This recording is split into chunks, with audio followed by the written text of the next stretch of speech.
嘿，你是个木头！小子，起来！你走太远了，坚持住，纯净的雷电。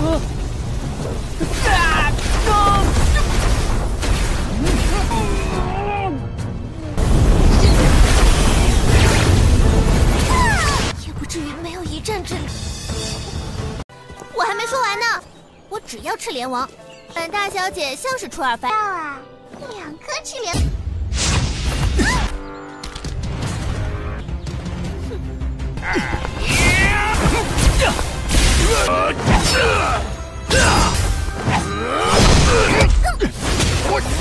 怎么办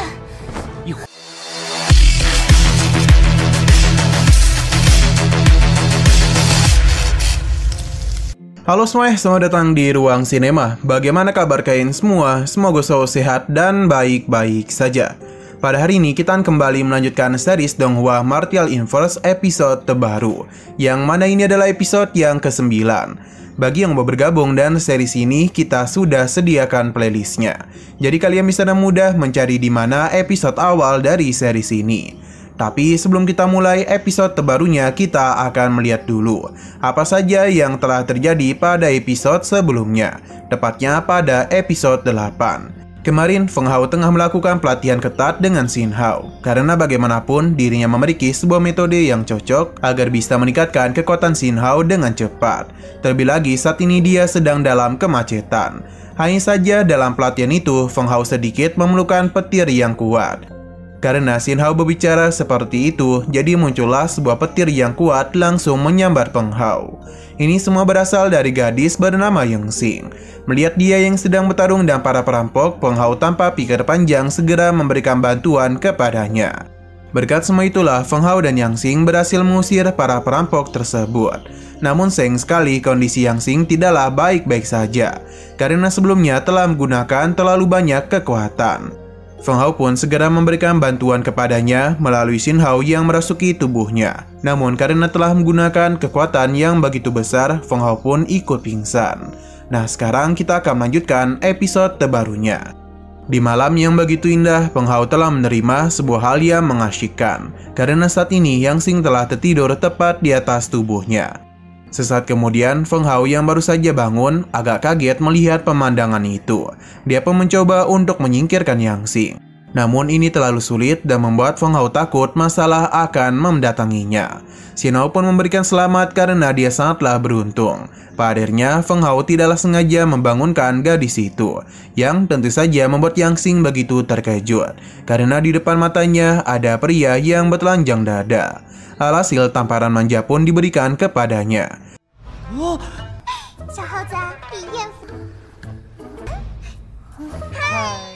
Setelah kejadian itu, mereka pun keluar dari gua. Terlihat kalau Xin Hao masih marah kepada Feng Hao. Namun dia meminta untuk segera memberikan pengobatan kepadanya. Namun Feng Hao menolaknya karena bagaimanapun tadi Yang Xing telah menampar dirinya. Padahal ia sudah memberikan pengobatan. Alih-alih berterima kasih, dia itu malah memperlakukannya seperti ini. Namun Yang Xing tetap yakin kalau Feng Hao ingin mencari kesempatan ketika dia pingsan. Andai saja dia tidak terluka, maka sudah sejak tadi Yang Xing memberikan pelajaran kepadanya. Mendengar hal itu semakin membuat Feng Hao kesal dan mencoba untuk tidak memperdulikannya. Benar saja, berapa kali pun Yang Xing memanggilnya, Feng Hao tidak mempedulikannya. Ini pun membuat Yang Xing menjadi begitu marah dan terus saja memanggil Feng Hao. Ia bahkan mengira kalau pria ini telah tuli. Feng Hao yang kesal memintanya untuk memanggil namanya saja. Tapi Yang Xing tidak terlalu peduli karena dia bisa bebas memanggil apa saja kepada Feng Hao. Ia meminta Feng Hao untuk segera menyembuhkan dirinya, dan sebagai bayarannya dia akan memberikan Raja Teratai Merah sebanyak 2 biji. Mendengar hal itu membuat Xin Hao muncul, karena bagaimanapun Raja Teratai Merah merupakan bahan pengobatan yang legendaris. Jika Feng Hao memakan 1 biji saja, maka kekuatannya akan meningkat. Akan tetapi Feng Hao tidak mau menerima hal itu, yang membuat Yang Xing semakin kesal saja kepadanya. Jadi jangan sampai salahkan dirinya jika berbuat hal yang kejam. Xin Hao sedih karena Feng Hao telah melewatkan kesempatan besar. Xin Hao pun menjadi begitu kesal kepada Feng Hao yang begitu bodoh. Namun Feng Hao tidaklah peduli dan memilih untuk memakan daging panggangnya saja. Kesal tidak dipedulikan, Yang Xing langsung saja melancarkan serangan dan membuat Feng Hao begitu menderita. Akan tetapi Xin Hao mengenali kekuatan itu yang adalah guntur murni. Dia merasa Feng Hao sangatlah beruntung, karena sejak tadi mereka telah mencari petir. Dan dengan petir yang dimiliki oleh gadis ini, pasti bisa menyelesaikan kemacetan meridian dari Feng Hao. Feng Hao paham dan akan menuruti apa yang dimaksud oleh Xin Hao, yakni mengumpulkan semua kekuatan petir agar bisa mengalir di dalam meridiannya, dan juga masuk ke dalam inti kekuatannya.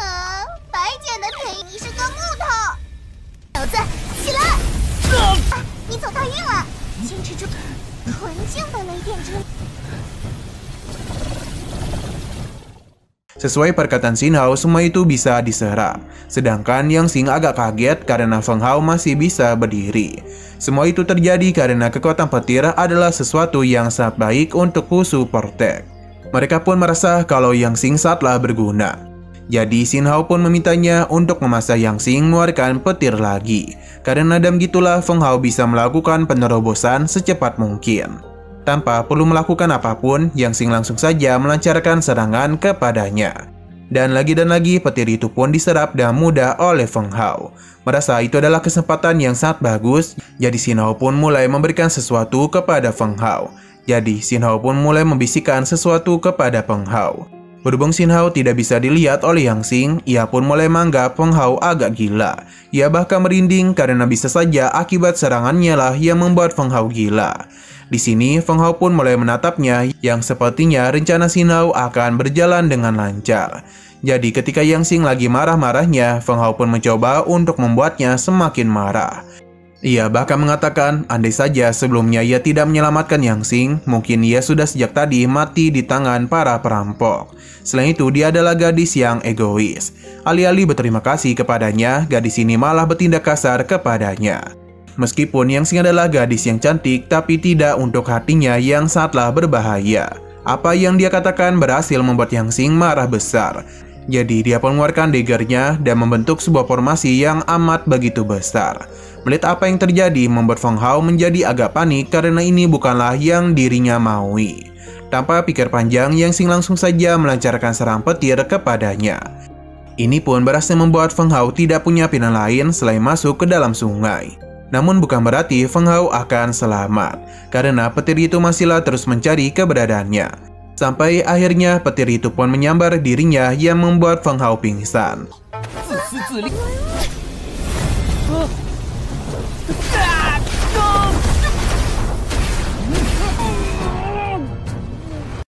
Nah, jauh di dalam sungai terdapat sosok makhluk yang terbangun dari tidurnya akibat petir yang sangatlah berisik. Untuk Yang Xing sendiri tidaklah tahu apa-apa dan meyakini kalau Feng Hao pasti sudah tidak berdaya. Sampai akhirnya Yang Xing pun terkejut karena kedatangan sosok penghuni sungai yang adalah monster ular yang begitu besar. Monster ini berada di tingkat menengah. Yang Xing tentu saja menjadi begitu panik. Sedangkan di dalam sungai, Feng Hao terus jatuh ke dasar. Hingga Xin Hao pun menyelamatkannya. Kembali keluar, yang mana monster ini segera melancarkan serangan kepada Yang Xing. Dalam pertarungan itu, Yang Xing sempat membuat ular ini kesulitan. Hanya saja itu masihlah belum cukup, karena monster ini masihlah mampu memberikan serangan balik kepadanya. Yang Xing pun merasa kalau ini adalah akhir dari hidupnya. Dia juga merasa menyesal karena sebelumnya telah mengeluarkan kekuatan yang begitu besar. Padahal kondisinya ini masihlah belum pulih. Di saat Yang Xing sudah pasrah, saat jugalah Abang Feng Hao datang menyelamatkannya.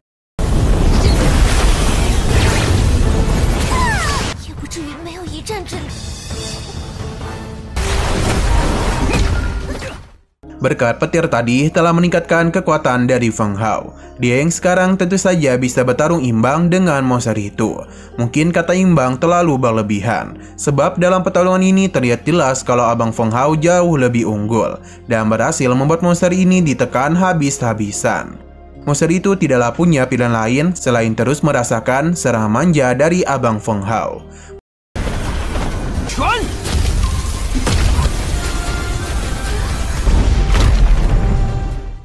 Merasa sudah tidak berdaya lagi, monster ini pun memutuskan untuk kembali lagi ke habitatnya. Dengan begini, maka Feng Hao sekali lagi berhasil menyelamatkan Yang Xing. Ini pun membuatnya menjadi begitu senang dan mungkin terpukau kepada Feng Hao. Kita dibawa kepada seekor kera yang telah dikepung oleh beberapa perampok, yang mana mereka berencana untuk menangkapnya. Dengan begitu mereka akan menghasilkan begitu banyak uang. Guang Zuzi tentu akan menangkapnya. Ia menganggap inilah hari sial bagi kera tersebut. Akan tetapi belum sempat menangkap kera itu, mereka pun melihat ada sebuah cahaya yang tidak jauh dari tempat mereka berada. Kekuatan guntur ini membuat mereka yakin itu adalah Yang Xing. Alhasil mereka pun tidak mempedulikan si kera dan memilih untuk pergi ke sana agar bisa mendapatkan peta harta karun. Kembali kepada Feng Hao yang menanyakan kondisi dari Yang Xing. Akan tetapi gadis itu tidak mau berterima kasih kepada Feng Hao dan malah menganggap kalau dia hanya pengganggu saja. Padahal Yang Xing bisa saja menghabisi ular tersebut. Namun Feng Hao tahu kalau Yang Xing hanya berpura-pura kuat saja. Ia pun memberikan perawatan kepadanya. Feng Hao menggunakan teknik pengobatan yang sebelumnya dia pelajari. Sepertinya Yang Xing mulai merasa nyaman dengan Feng Hao. 要不是你突然出现，吓了我一跳。大小姐，还是本小姐就给你一次献殷勤的。 Setelah semua itu mereka pun mulai melakukan perjalanan. Xian Hao bisa melihat dengan jelas kalau saat ini Yang Xing terus menatap ke arah Feng Hao. Jadi dia pun memiliki sebuah ide yang mana dia mengejutkan Feng Hao agar bisa menatap ke arah Yang Xing. Ini pun membuatnya bingung karena Yang Xing tidak berbicara apa-apa. Selain itu dia meminta Feng Hao untuk tidak menganggap remeh dirinya. Karena bagaimanapun ia memahami teknik penyembuhan tingkat surga. Mendengar apa yang dia katakan membuat Feng Hao muak dan memilih untuk melanjutkan perjalanan. Di sini Yang Xing penasaran Feng Hao berasal dari sekte mana. Terlebih lagi dia itu memiliki teknik penyembuhan yang tidak biasa. Mungkin saja dia itu berasal dari sekte besar. Feng Hao tidaklah menjawab dan hanya akan membantunya dalam menemukan teratai merah. Hanya saja ia agak ragu apakah gadis ini bisa menepati janjinya.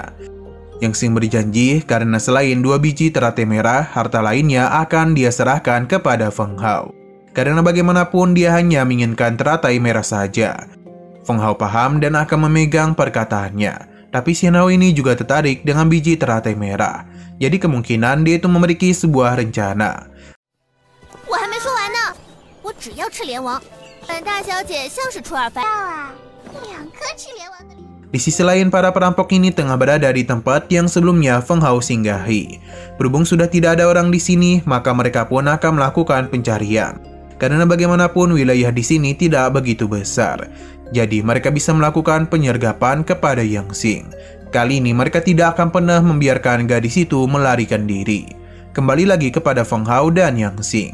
Mereka terus melakukan perjalanan sampai akhirnya Yang Xing berhenti. Seakan-akan dia merasakan sesuatu.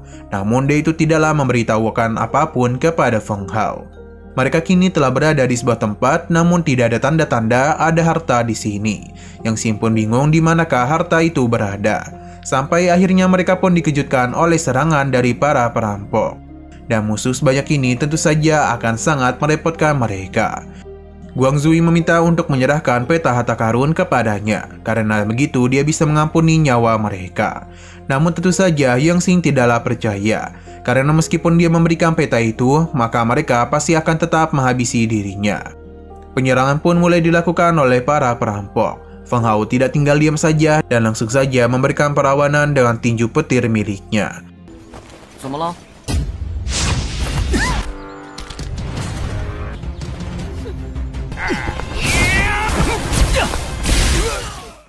Ia sama sekali tidaklah tahu kalau dirinya memiliki atribut petir. Ini semua bisa terjadi karena Feng Hao telah menyerap kekuatan petir milik Yang Xing. Jadi tubuh voidnya itu bisa beradaptasi dengan kekuatan ini dan menjadikannya sebagai miliknya. Yang Xing meminta Feng Hao untuk tidak berdiam diri dan memberikan bantuan kepadanya. Meskipun mereka hanya berdua saja, namun Feng Hao dan Yang Xing bisa dengan mudah mengalahkan beberapa anggota kelompok dari Guangzi. Ini pun membuatnya menjadi sangat marah dan akan turun tangan sendiri dalam mengambil peta harta karun itu. Pertarungan pun terjadi di antara Feng Hao dan Guang Zui. Sedangkan Yang Xing akan berhadapan dengan para bawahannya. Di sini Yang Xing meminta Feng Hao untuk berhati-hati, karena bagaimanapun musuhnya berada di tingkat martial apprentice tingkat menengah. Para bawahan dari Guangxi tidak akan pernah membiarkan Yang Xing membantu Feng Hao. Nah, sepertinya mereka ini tengah dalam masalah besar, karena bagaimanapun kekuatan Guangxi terlalu hebat, jadi sangatlah menyulitkan Feng Hao dalam menghadapinya. Dan gini mereka benar-benar telah terpojok. Sadar sudah tidak bisa menang lagi, Feng Hao pun meminta Yang Xing untuk pergi secepat mungkin. Sedangkan dirinya akan menahan pergerakan orang-orang itu. Tapi Yang Xing tidak kunjung membuat keputusan.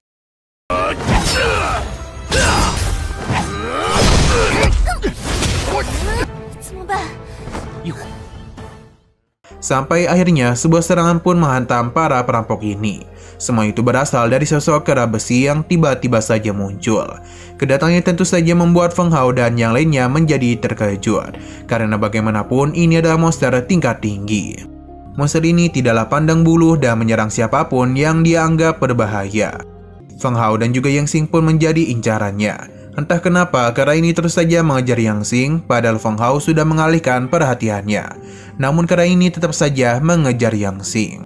Tidak mau gadis itu terluka, Feng Hao pun mengerahkan semua kekuatan yang dia miliki agar bisa menghentikan pergerakan dari kera iblis. Meskipun memakan waktu yang cukup lama, tapi Feng Hao berhasil membuat kera itu terpental dan menyelamatkan Yang Xing.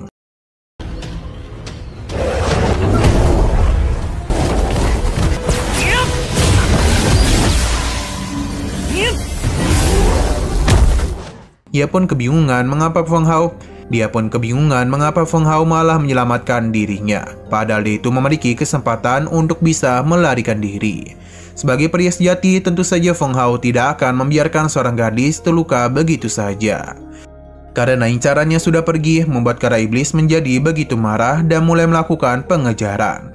Sedangkan para perompak ini akan memanfaatkan kesempatan itu, karena kapan lagi mereka bisa mendapatkan peta harta karun dan juga tubuh kera iblis di saat yang bersamaan. Para bawahan memuji rencana tuan mereka, karena bagaimanapun kera iblis terkenal dengan harga yang begitu mahal. Jadi jika mereka berhasil menangkapnya, maka tentu saja mereka ini akan kaya mendadak.